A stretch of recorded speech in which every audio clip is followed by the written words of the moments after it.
Michael, anything in there you hear that the defense can use to their benefit?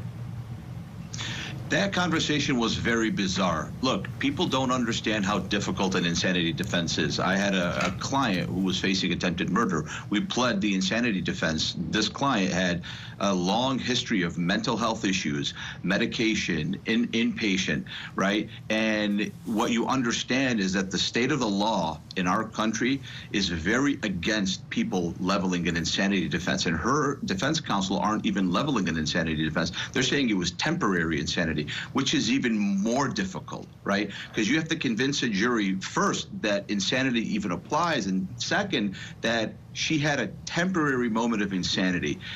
I wasn't in the room when they had their initial conferences with her, but it must have been an overwhelming amount of evidence against her, where her attorney would have looked at her as a defense attorney. It's the worst thing to tell a client, we're not winning this case. You're going to be in jail for the rest of your life. The only question is, do you want to be in jail or do you want to be in a mental hospital for the rest of your life? Because even if they're successful, it's not like she's going to walk out of the courtroom.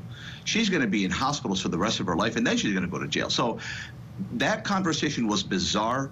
As a defense attorney, I mean, it doesn't sway one way or the other. It shows that she's narcissistic, and she's worrying about a diamond ring when a kid is missing, right? So that doesn't rise to the level of insanity, but that does show you as being a narcissist. That doesn't help. Yeah.